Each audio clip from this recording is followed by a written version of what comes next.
Welcome to Help! I Have Kids. I'm your host, Pam Marshall, a mom of 5 and a pediatric occupational therapist with over 35 years experience. This podcast is designed to equip you with practical tools, insights from experts, and real-life stories. Because at the end of the day, you are the head of your child's care team. Each week, you'll hear from pediatric experts and fellow moms like you that will help build your confidence. They'll offer clarity and empower you to make informed decisions that work for your whole family.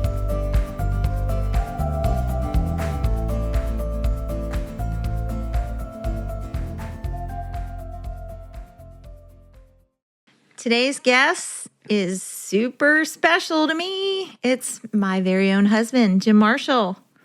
Excited to have you. We raised 5 kids together, and today we're going to fill you in on some stories, share a few laughs, maybe share a few failures, and hopefully this will be encouragement to all you moms and dads if you're listening out there too, because we know you're in the middle of it. We know what it feels like.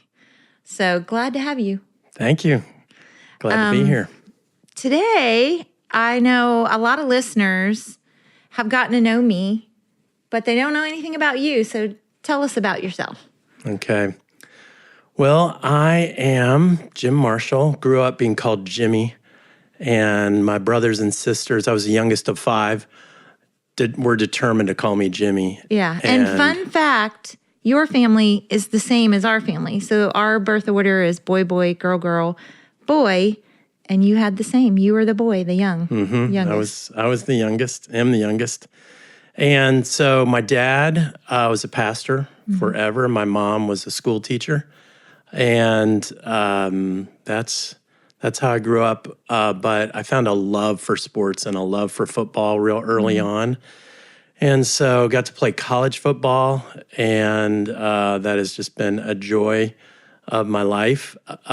Just sports and football and watching our kids play sports. But then I became a pastor after going to college for business management. I became a pastor who worked with kids and children for kids and youth for lots of years. Yeah, most of our married years, we've always, both you and I as a career, have worked with kids and families. Yeah.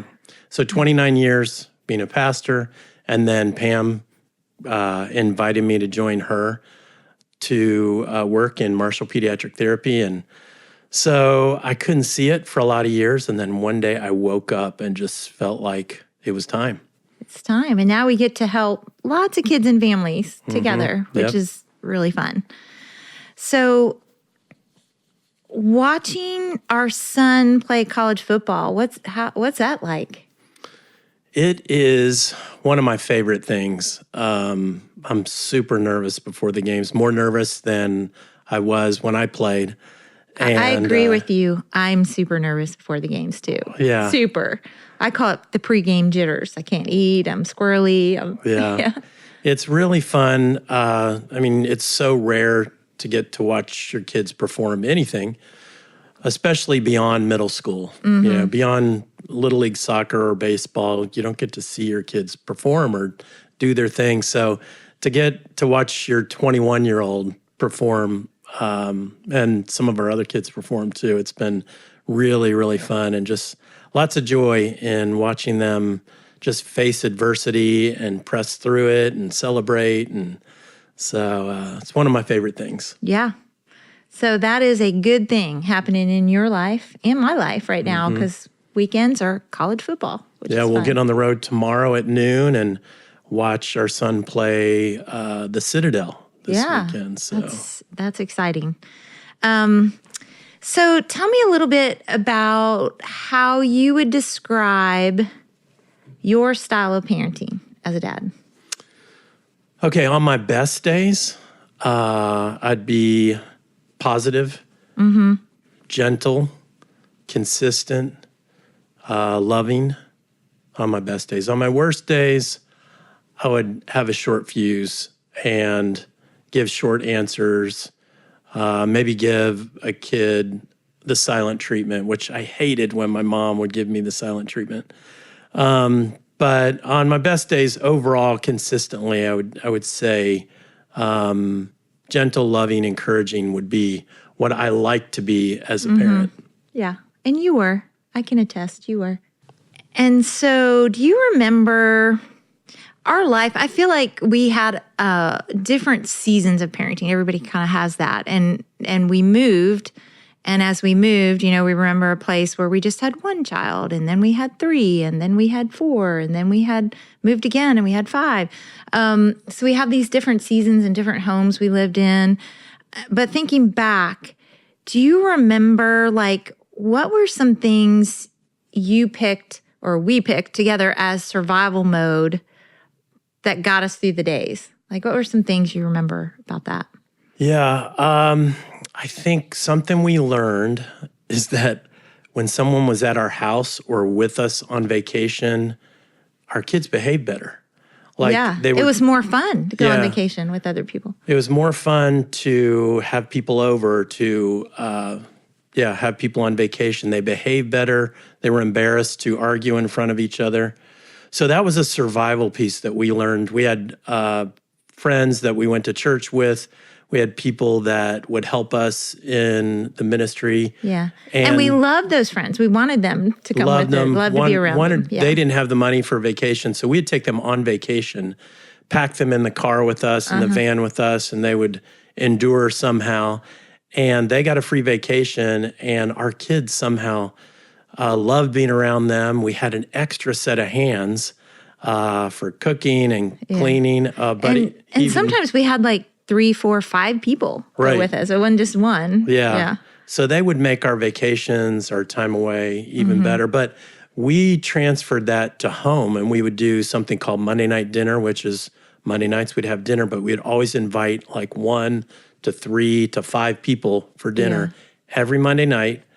And our kids behaved really well at those. But not only behaved, they engaged in dinner. They talked. We would have a question of the night. Yeah. And it was really a day that we all looked forward to. Everyone was always on time for Monday night dinner. Yeah. And we would ask the question of the night. And then there was always someone to celebrate. It was someone's birthday. Yeah. So we'd get to celebrate that person. And one thing we would do is we'd go around the table and say, what's one thing you love about Kate on her 16th birthday, and everyone had something impactful to say. And the kids loved it. They looked forward to it. They talk about it still. Yeah. And we'd always say to the people we were inviting, hey, we can make this short. You don't feel like you have to stay. Yeah. But it always turned into, 2.5 hours. People love just sitting around talking, hanging out. Yeah. And I remember our kids really looked up to the people we had over. I remember that. Yeah. That they enjoyed it. They learned a lot. I mean, they got mentored by some people besides their parents. And then our budget was kind of tight, very lean in those days. So I remember there was one night a week we'd go out to dinner when the kids were little. Yeah. Remember where that was? Yeah. Fazoli's was a place that had free kids or 99-cent kids meal. Yeah, free. Something like that. It was free for a while, I think, and then turned into 99. Fazoli's was a survival place, and they let our kids busk. They let our kids were musicians, and they let a couple of our kids pull out their violin, put their violin case out, and people would drop by. They knew what busking was, and even if they didn't know what the name meant, but they would drop money in, and our kids would play, and we would all eat cheap Fazoli's once a week. We would. That was total survival. It was. And I remember in Houston, before we moved to Kentucky, this was a long, long time ago, our youngest child was 5 asking to play the violin, and we were not musicians. We have no musical ability, really. And you took him down to the Astros game, was it? Yeah, it was the Astros game, and he was determined to raise money for a violin and for lessons. So his older brother held the Twinkle, Twinkle, Little Star sheet music up, and the second son was standing on the curb playing his violin, playing his heart out. Terribly, probably at that time. People walked by and dropped in a few dollars. It cost more money to go to the game than they made, but it got something spurred in him to understand that if he wanted to be a musician, he was going to have to figure out a way to pay for it. Yeah. And fun fact, those two oldest boys, both are professional musicians. One's a guitar player, one's a violin viola player, and they do some pretty fun things. It's very fun to watch their careers. So who was the stricter parent, me or you? I would say it depends on what the subject is. So if the subject was swearing, fighting, I was a little bit more strict. If the subject was smoking, I was a little, yes, smoking, or the stricter parent for studying and eating well and being clean. It's Pam. I would say you were the yes guy. Like our kids knew, especially the girls. Girls, daddy is putty to the girls. Yeah. They could ask you something and you would just go yes. And I'd be looking at you like, what do you mean yes? That's a no. Yeah. That's a no. Yeah, they melted me. The blonde hair and blue eyes. And girls are just soft and sweet and fun. And yeah, they melted me, and they really could do anything and pretty much get anything they wanted. Pretty much. They knew not to come to me because I'd probably say no. So I would agree with that. You were an easy sell for them. So what's a moment, like we've had some really sweet moments, some really challenging moments, great moments, funny moments, and we've had some moments that just have stripped us of any like pride as a parent of thinking, oh, I think we're pretty good parents. We've had moments that just totally stripped us of even that, having that thought. But what's a moment that you remember that felt so serious at the time and now we can laugh about it? Okay, I'll give you a choice because there's so many. So you pick A, B, or C. A, okay. Youngest child being left at home alone. That's A. Oh. B, busking with 4 kids playing strings at Keeneland and them driving home in tears in the van. That's B. Or C, 2 kids being arrested during the same week. Which one would you like to hear? That was a really bad week. I remember that. I can't believe I can laugh at any of those. No, I know. Which one do you prefer? Probably the Home Alone story. Yeah. We can laugh now, but it was mortifying at the time. Yeah. So I can't remember all the details, but I remember I was right and Pam was wrong. Oh, no, we just basically, you thought I had him. I thought you had him. He was asleep in bed, like 4 years old, something like that. And I remember our second son had a school sports injury and had to go to the place where the school told us to go for, orthopedic. And you were focused on getting him there to that appointment. And I was focused on our daughter who was emotional and sensitive and ready to get her braces on. And it was such a big deal to her. And I was trying to emotionally support her. And literally in the rush of the morning, sometimes it took 3 hours for us to get all of our kids where they needed to go in the morning. Like that was the morning routine because we had 4 or 5 different schools. It was crazy. But I remember this particular morning, we were both focused on getting to these appointments on time. We got the other kids to the bus or to wherever they were going. And we both walked out of the house and he was still sleeping. And I wasn't that far away at the orthodontist, not too far from our home, like maybe 2 miles away. Yeah, so I got a call from a neighbor who walked our neighborhood every day and would even pray for us when she would walk by. And she happened to see a little kid sitting on the front porch eating cereal. And she just happened to call me and asked if it was okay for our youngest to be out there alone. And I immediately called Pam and said, hey, have you already left? And she goes, oh my gosh. And we both had left him at home alone. And I think the blood left my body. Like I remember getting that call and just feeling unbelievably sick. You have to remember, we work with children.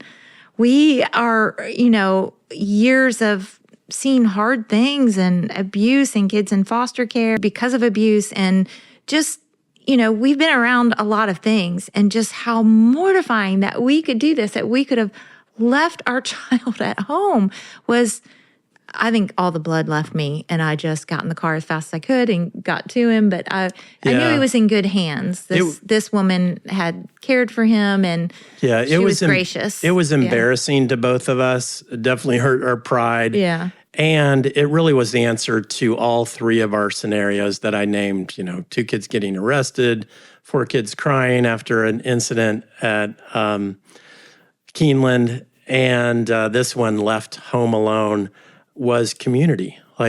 People we knew moved toward us and helped us kind of walk through this embarrassment. Really rescued our youngest there on the front porch, and he was doing his thing, doing his routine all alone. But community around us was really, really helpful. It was really helpful. I don't know how we could have parented without really close friends. Our family doesn't live close, or we've never lived around family, like in the same town as grandparents or aunts or uncles or family.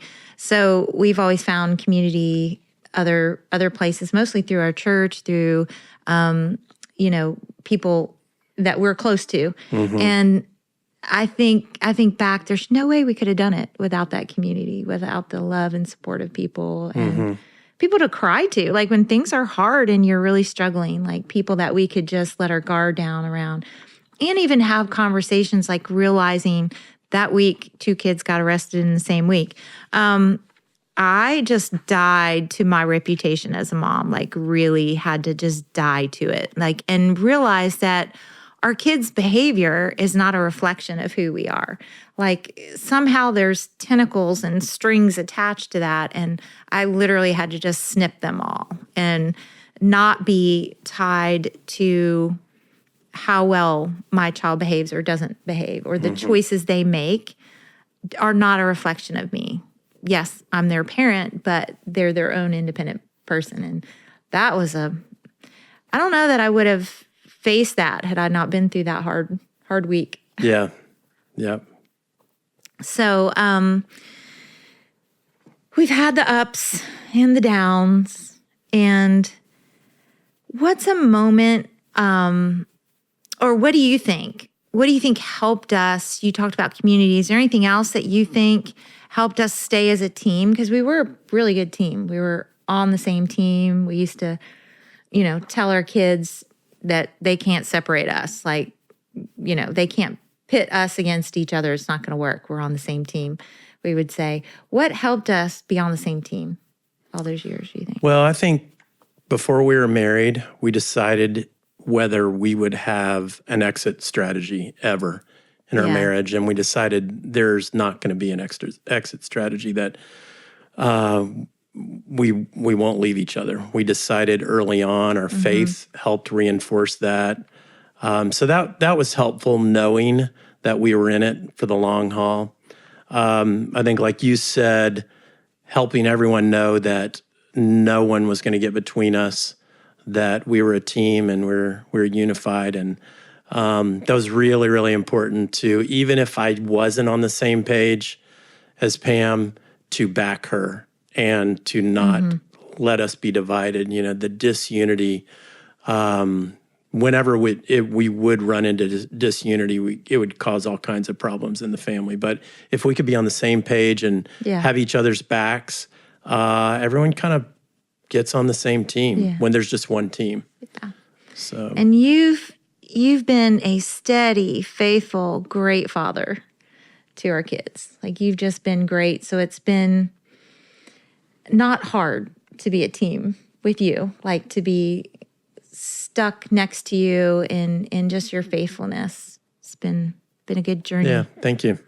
What do you think we miss about having little kids in the house? All the pitter-patters and mess and slobbery kisses.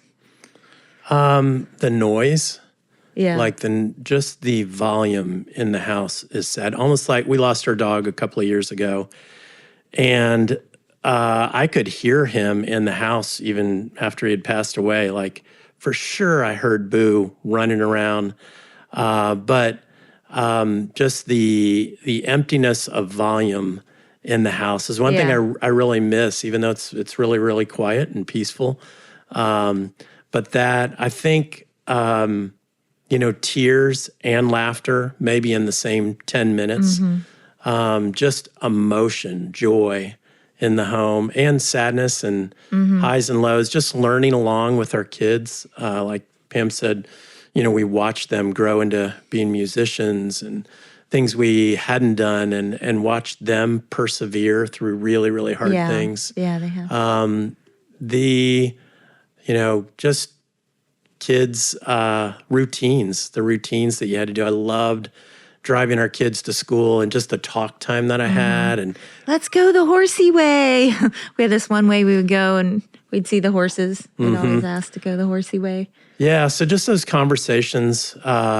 We'd get up early for seasons and work out with kids in the morning, and then take them from McDonald's and then race them to their school. How about those 5 a.m. swim practices, and then pick up again and feed breakfast on the way from swim practice to school? Yeah, I think just the challenge and watching these amazing young minds and bodies just develop and grow. And it was beautiful and fascinating, really, really hard, really rewarding. But I definitely miss them. And people would say to us all the time, my parents used to say this, but it goes by fast. And I would go, I don't need to hear that. I'm worn out. I want it to go by fast. I just want to get to the next stage. But gosh, it blew by fast. It really did. Faster than we ever imagined, for sure. Is there anything you don't miss? Like, I have one thing I can think of. One thing I don't miss, because I'm an early riser. I like to go to bed early and get up early. I remember all those teenage years, and especially when there were teenagers in the house and friends over and all that. They loved to stay up so late, and it was always so painful for me. And the way our house is, our bedroom walls, like the other side was where the TV was. And so they'd be up late watching TV, and I feel like I would be like, oh, just go to sleep already. That's probably the only thing I don't miss is the late night. Yeah. Or wanting to talk at midnight and I'm kind of dozing. Yeah, I think I miss it all. I mean, and I've forgotten the things I don't miss. Yeah. Isn't that how it goes? You just forget the things that were so hard because the sweet memories are just louder, more clear. So many sweet memories. I loved reading in the hallway. We were talking about that last night, how we miss that. Like, just the sweetness. Tell us about that. There's one memory. It didn't last very long because of the age of the kids, but we had 2 kids in one room, 2 kids in the other, a hallway in the middle. The lights were off in both of the kids' rooms. They were in bed. In bed, clean bodies, all tucked in. They knew not to get out of bed. And we were reading another chapter in Willy Wonka's Charlie and the Chocolate Factory. Yeah. And I just remember loving the book, like being in the book, and the kids just wanting another chapter. One more chapter, please. One more chapter. And just those sweet moments of getting to read, just read, and then them listen. And that time didn't last long because then the kids moved to different rooms. We had to divide reading, and I'd read to the girls one night, the boys another night, well, the do you young remember one why another night. That changed? So, we had a little surprise number 5 join the family, and we had to change rooms around. But I remember confession, falling asleep while reading these fun books. I mean, we read all kinds of like classic books to them. And on nights when I was home reading and maybe you were at work or something, I remember sometimes dozing off, maybe before they did. I don't know. They'd be like, Mom, keep reading. Those are some good memories. So looking back, when you think about us as young parents, what would you say to young Jim and Pam parents? Yeah, I would, we can laugh at some of the things we mentioned, some of the mistakes. We couldn't laugh then. It was too hard. Yeah. But if there's a way that I could help younger me and you laugh at those things, I would laugh. Because that is about the only thing that is helpful, is just not taking ourselves so seriously, not trying to be the perfect parent, laughing at our mistakes, just giving lots of grace to ourselves and our kids. Yeah. I would say that would be helpful. I would say breathe, like when the tempers flare, because you're going to get mad as a dad or mom. Kids make you mad, like they push the buttons. They know exactly which buttons to push. Yeah. I think something that I've learned now that I'm older is just take a breath before I say a word. Mm-hmm. The words come out quickly, but if we can just go, like that's acceptable, and it's probably more effective to help everyone understand that, oh, Dad is really mad. Yeah. But just breathe, and it helps your brain and helps you settle down and get out of reptile brain. And so breathe, take a first breath versus a snide remark or a quick-tempered statement. I think for me, I would say one of the things I would say to my maybe not even younger self, because when I think about like our two older boys as teenagers, some of the things they did, I would just be so brokenhearted, like take it so to heart.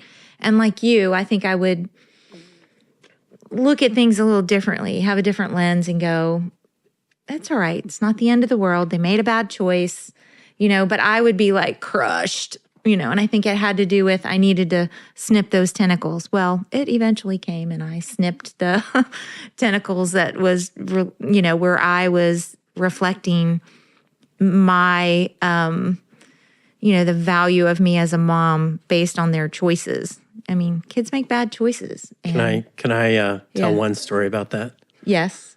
So we're on one of these vacations. We brought some friends and family on this vacation, having a great time. And Pam decided just to go down and say hello to the boys. They were in the hot tub. She went down and she was so excited to see them, and she knew something was up. And they're looking as guilty as can be. And then all of a sudden, they're in the hot tub, and Pam sees a cigar float up in the middle of them. They had been smoking cigars in the hot tub and put them underwater immediately. And then one of them released the grip on the cigar, and it floated. And they were in so much trouble, and they knew it. And Pam was devastated. I'm like, how could these kids choose to smoke? How could they smoke cigars or smoke cigarettes or whatever they were doing? I was so brokenhearted. Yeah. So you'd be less brokenhearted now. Yeah, I'd be less. I'd be like, they're boys. They tried a cigar. Okay, move on. Yeah. Yeah. I'd like to make some of those changes if I could go back and do that. Yeah. So who lost the most socks?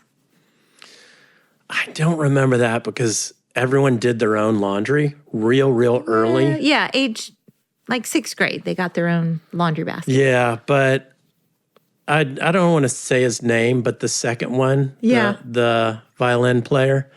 The ADHD violin player who now has a big mustache. He probably lost the most socks. I would just guess.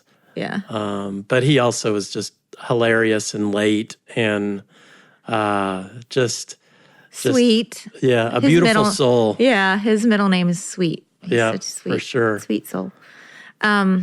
Who got in trouble more often or the most? Yeah, it was definitely a competition between 1 and 2, but I would say number 1. Yeah. Got caught more. That kid had a very smart brain, and that brain just was going all the time. Yeah. All the time. Lots of thoughts. Yeah. Who is the funniest toddler? I would say... I think Natalie. I was going to say number 4, second girl. I remember this one time I just splurged on a Halloween costume, and the Halloween costume was what? Sully from Monsters, Inc. So it was a really furry Sully like costume. Furry blue, cutest costume ever. And we didn't have pets at home, so anyway. At that time we did. This was a couple weeks, maybe it was even after Halloween. Anyway, I got home, put this on her, and she was so excited. She was walking around, and the kids looked at her like she was a real pet. Yeah. Like they would pick her up. I mean, she was so dressed up. She just had her face showing, but... And she was little, like maybe 3 or something. Yeah. And they all would just like hold her like a new puppy. But she was like a puppy. She was so fun. She started riding a skateboard at a real early age. But age 2. Yeah, she was on this like skateboard that had handles, and she would just race around Houston when we lived there, Katie, West Houston, and then here in Kentucky. But with a helmet on, knee pads, and elbow pads. We'd pad her up because she was trying to keep up with her brothers. Yeah. And she would just go for it. And then people would just look at her like, what is... And she had this long ponytail, blonde ponytail, hanging out of her helmet in the wind. Yeah. Yeah. She would drop into skate parks with just all of her padding on and just hang with the big boys. But I used to look at her, I'm kind of scared of heights. And she was this little tiny girl. We go to the skate parks early in the morning because none of the like big kids were up that early. And so we felt like it was safe time to take her. And she would just get to the top, and it's like a straight drop in, and she would just go on. And I'd be like, oh my word, no fear, just go. Keeping up with the boys. Yeah. So who do you think is most like us now as adults? Yeah, I don't know who would want to hear that they were most like us. So they maybe don't want to be anything like us. I know. I'm a little careful here, but I do see a little of Pam in our youngest son and a little of me in our youngest son. I see our oldest daughter. I see a little bit of me. She's really tender-hearted, very, very smart, like Pam. So those are a couple that stand out to me. Yeah. What encouragement would you want to give to dads? You know, this podcast probably has a lot of moms listening, but maybe they'll let the dads in the house hear this encouragement. What encouragement do you have for dads raising kids right now? Yeah, I would say your greatest superpower is love and showing it. And love God first. Just love him with all your heart. Love your wife at a very close second. And no one gets in between 1 and 2. But then your kids at a very, very close third. And I know it feels impossible even to manage that love level. But even talking about that and keeping that in mind, that you're going to love God with everything you have, and you're going to love your wife with everything you have. And then, only then can you really love your kids.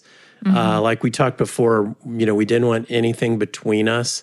And it's so easy for anyone or anything to get between spouses.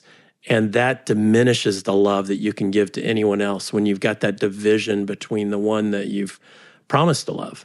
And so I think just let your love be really loud. Show it with your time with your kids.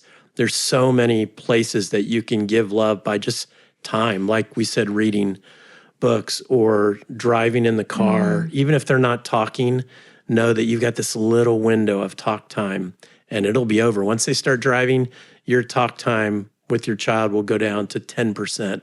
And once they've gone to college, it goes down to 1%. Yeah. And then after college, once a month. Yeah, and, not much. But I think the other thing is low expectations.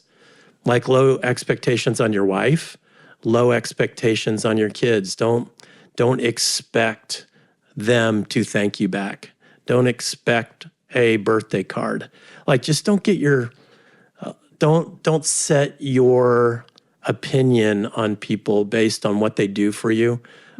Just do it because you love them and expect nothing in return. I know, very, very easy for me to say, dads, because I did it about 10% of the time, but it was helpful. It was effective. Yeah, it was good. So what do you want listening moms to hear about the big picture of parenting? What do you think is helpful for that? Because you watched me. I had, we're talking about some lighthearted things, some minor hard things, but we had some really challenges in our parenting and very hard decisions to make as parents. And So, things that are personal that we wouldn't talk on a podcast probably about, but you watched me struggle as a mom. So what do you want to encourage moms with? I would say to learn what makes boys and men tick, to not view them as hairy women. And that's something I've just learned from a coach. I'm doing some business coaching with a guy, and read a book on, a couple of different books on the subject. And we are such different species. We're not the same people. And women tend to think that men are just hairy women.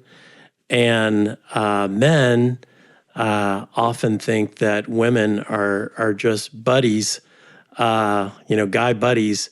Yeah. And it's not, but to learn the differences, like one of the differences that I think moms could really benefit from is that their boys are young knights and they're looking for adventure. Yeah. And to help enter into their adventure or let them adventure, let them explore, let them tear things up and get dirty, get messy, get risky. Yeah. The adventure is such a big part of a man's life from young to old, but especially, these sons that are 8 to 28, they are conquering. They're trying to figure out who they're going to be, but just to learn each other. I think that's what I would say to moms, and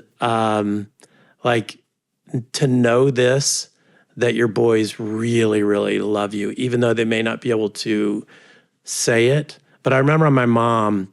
You were talking about staying up late and listening to the boys. One of the things my mom would do, her name's Ann. She passed away a number of years ago, but she would wait up for me, and she had to be up at like 5 a.m. grading papers as a school teacher. But she would wait up for me at night, and I would sit down and I would tell her all kinds of stuff. I would sit down and tell her my dreams, and I couldn't believe that I was talking to my mom after being out with my buddies. And this is even up into high school. I'd, come back from a football game and my mom would be up and she would just be waiting there. And it meant so much to me just to be able to talk and not get lectured. She would just listen. She would just listen. Yeah. And we just had these really sweet moments. And you can have these with your sons, with your daughters, but you're really, really valuable. And you're so overworked and underappreciated. I don't know if you'll ever get the appreciation trophy, but know that it's deep, deep in their hearts, and they really, really love you. That's great. I love that you're able to share that with the moms. It's good advice. I can remember some of my favorite things with the boys, and our youngest always loved to bury his head right here, like when he was little, and even when he was older, he would come do that. Taller than me and bend down and just give me a hug. But just the sweetness of the connection, the physical connection with your kids, and keeping that physical connection with each other, like that's important as you journey through parenting.